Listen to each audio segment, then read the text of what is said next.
10 years ago, I had my first exhibition here. I had no idea if it would work or was at all possible, but with a few small steps and a very steep learning curve, I made my first sculpture called The Lost Correspondent. Teaming up with a marine biologist and a local dive centre, I submerged the work off the coast of Grenada in an area decimated by Hurricane Ivan. And then this incredible thing happened. It transformed. One sculpture became two quickly became 26.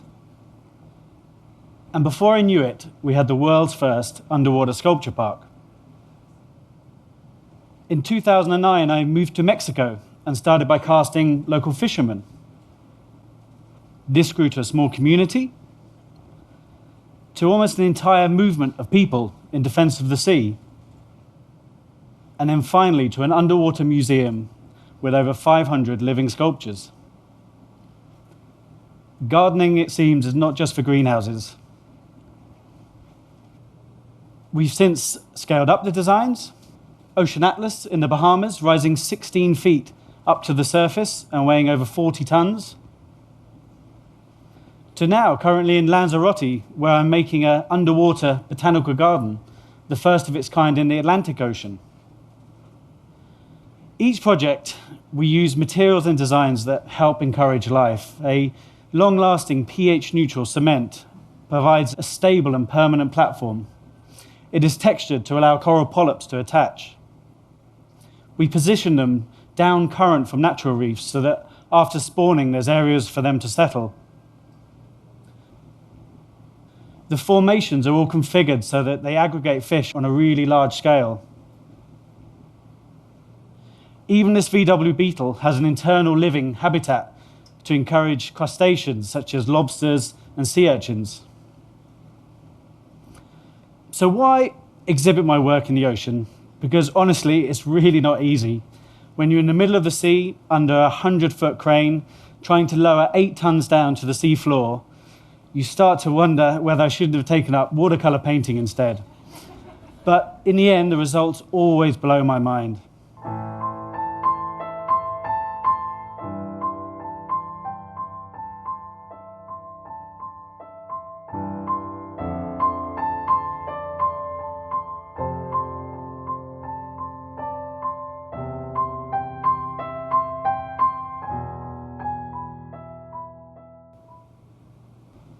The ocean is the most incredible exhibition space an artist could ever wish for.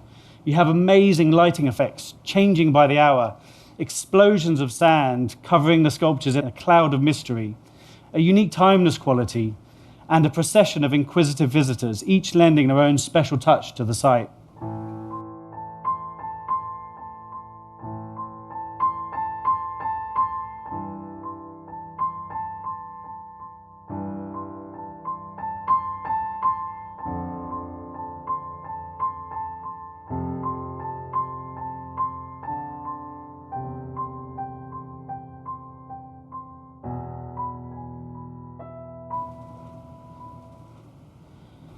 But over the years, I've realized that the greatest thing about what we do, the really humbling thing about the work, is that as soon as we submerge the sculptures, they're not ours anymore, because as soon as we sink them, the sculptures, they belong to the sea.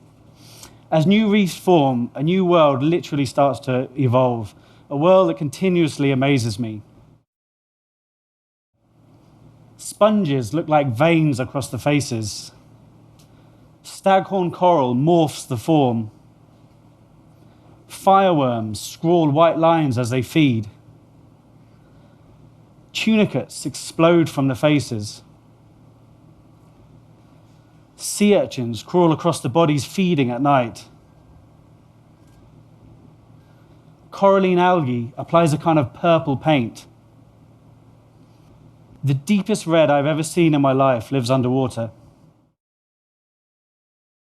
Purple sponges breathe water like air. And grey angelfish glide silently overhead.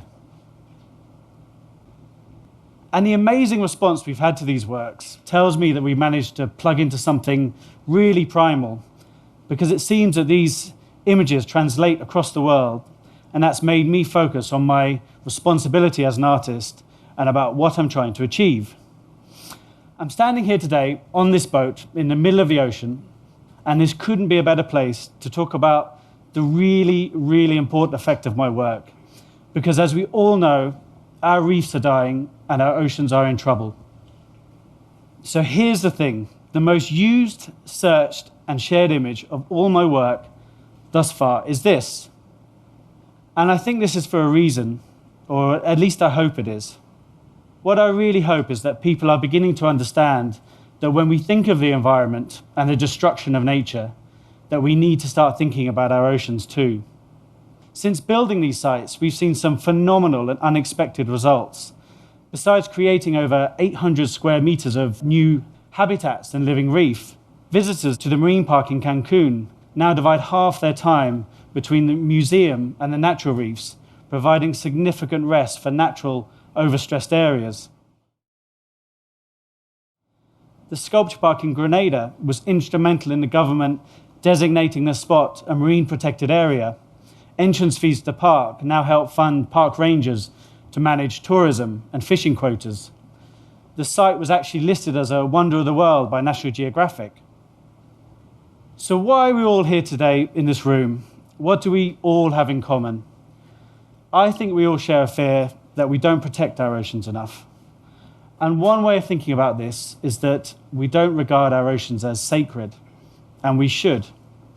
When we see incredible places like the Himalayas or the Sagrada Familia or the Mona Lisa even, when we see these incredible places and things, we understand their importance.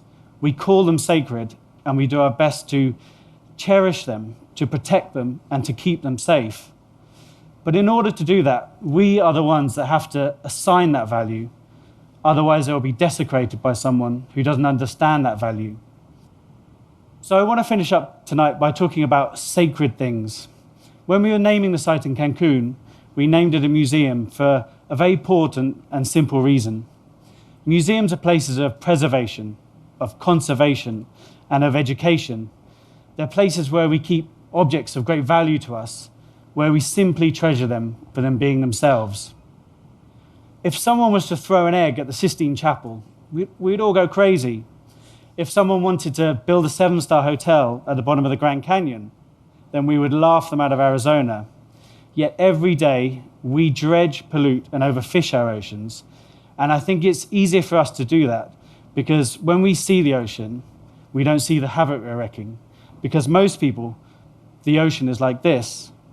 And it's really hard to think of something that's just so plain and so enormous as fragile. It's simply too massive, too vast, too endless. And what do you see here? I think most people actually look past to the horizon. So I think there's a real danger that we never really see the sea. We want to team up with other inventors, creators, philanthropists, educators, biologists, to see better futures for our oceans. And we want to see beyond sculpture, beyond art even. Say you're a 14-year-old kid from the city and you've never seen the ocean, and instead of getting taken to the Natural History Museum or an aquarium, you get taken out to the ocean, to an underwater Noah's Ark, which you can access through a dry glass viewing tunnel, where you could see all the wildlife of the land be colonized by the wildlife of the ocean. Clearly, it would blow your mind.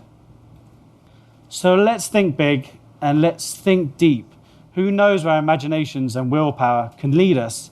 I hope that by bringing our art into the ocean, that not only do we take advantage of amazing creativity and visual impact of the setting, that we're also giving something back.